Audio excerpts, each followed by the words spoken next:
नमस्कार। आज हम कारगिल युद्ध की एक ऐसी कहानी की गहराई में जा रहे हैं जो सुनने में किसी फिल्म की स्क्रिप्ट जैसी लगती है, पर है बिल्कुल सच्ची। जी हाँ। हमारे पास परमवीर यादव, कारगिल युद्ध का नायक नाम के स्रोत से कुछ जरूरी हिस्से हैं और हमारा इरादा है कि इस विवरण के जरिए ग्रेनेडियर योगेंद्र सिंह यादव की जो असाधारण वीरता है उसे समझा जाए। बिल्कुल। जरा सोचिए, सिर्फ 19 साल का एक लड़का, जवान, महज 19 साल, और जगह टाइगर हिल की वो स्ट्रेटेजिक, मतलब बहुत अहम बर्फीली चोटी, करीब 16,000 फीट की ऊंचाई, हाँ, जहाँ सांस लेना भी मुश्किल होता है। और ऊपर से दुश्मन लगातार गोलियां बरसा रहा है। काम क्या था?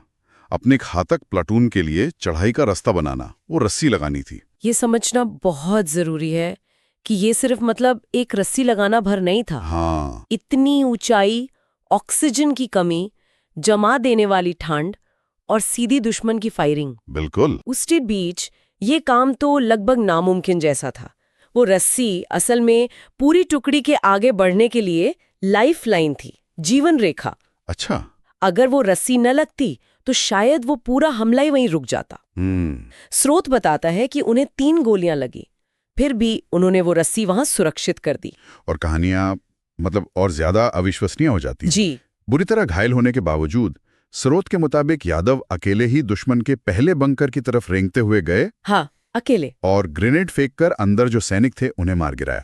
ये सिर्फ बहादुरी नहीं है, इसे अगर युद्ध की रणनीति के नजरिए से देखें अच्छा। तो एक अकेला घायल सैनिक जब इस तरह अचानक हमला करता है ना, तो दुश्मन के लिए वो बड़ा साइकोलॉजिकल शॉक होता है। हाँ, ये तो है। उनमें एकदम से भ्रम और डर फैल जाता है, भले ही हमला करने वाला सिर्फ एक ही क्यों ना हो। सही बात है। और स्रोत ये भी बताता है कि उन्होंने फिर दूसरे बंकर पर भी हमला किया। बिल्कुल। विवरण यही कहता है कि कुल 15 गोलियां उनके शरीर में लगीं। 15। इसके बावजूद वो तब तक लड़ते रहे जब तक उनकी बाकी टुकड़ी उन तक पहुंच नहीं गई। स्रोत में तो ये दावा भी है कि दुश्मन के सैकड़ों सैनिक भी उनके हौसले को नहीं तोड़ पाए। हालांकि देखिए, युद्ध के दौरान ऐसे आंकड़ों की पुष्टि हाँ, वो हमेशा मुश्किल होती है। क्लियर जानकारी मिलना मुश्किल है, पर उनकी हिम्मत पर कोई शक नहीं। बिल्कुल। यहाँ ये सवाल जरूर उठता है कि ऐसी खतरनाक, एकदम चरम परिस्थितियों में इंसान इतनी हिम्मत लाता कहाँ से है? वही तो। क्या ये सिर्फ ट्रेनिंग का असर है या उस पल का जज्बा होता है? स्रोत तो खैर यादव की जो व्यक्तिगत दृढ़ता है उस पर जोर देता है। हाँ। और एक दिलचस्प बात यह भी है, इसी स्रोत में बताया गया है कि पाकिस्तान ने कभी आधिकारिक तौर पर यह माना ही नहीं कि उस दिन टाइगर हिल पर असल में क्या हुआ था या उन्हें कितना नुकसान हुआ। अच्छा। पर युद्ध के बाद अक्सर ऐसे अलग अलग नैरेटिव, अलग अलग कहानियां सामने आती हैं।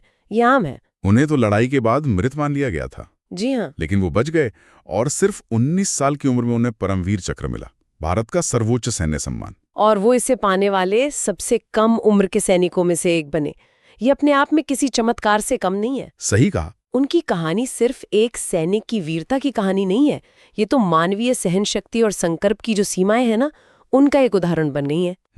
स्रोत उन्हें एक ऐसे नायक के रूप में दिखाता है जिसकी हिम्मत ने लड़ाई का रुख मोड़ने में एक अहम भूमिका निभाई। तो इस स्रोत से हमने ग्रेनेडियर योगेंद्र सिंह यादव के अदम्य साहस और उनके दृढ़ संकल्प को समझा। उनकी कहानी हमें बताती है कि कैसे एक अकेला व्यक्ति मुश्किल से मुश्किल हालात में भी कुछ असाधारण कर सकता है। बिल्कुल। उनकी कहानी प्रेरणा तो देती है, लेकिन ये सोचने पर भी मजबूर करती है, क्या ऐसी वीरता सिर्फ कुछ खास लोगों में ही होती है या मुश्किल वक्त आने पर कोई भी साधारण इंसान असाधारण बन सकता है? ये एक गहरा सवाल है।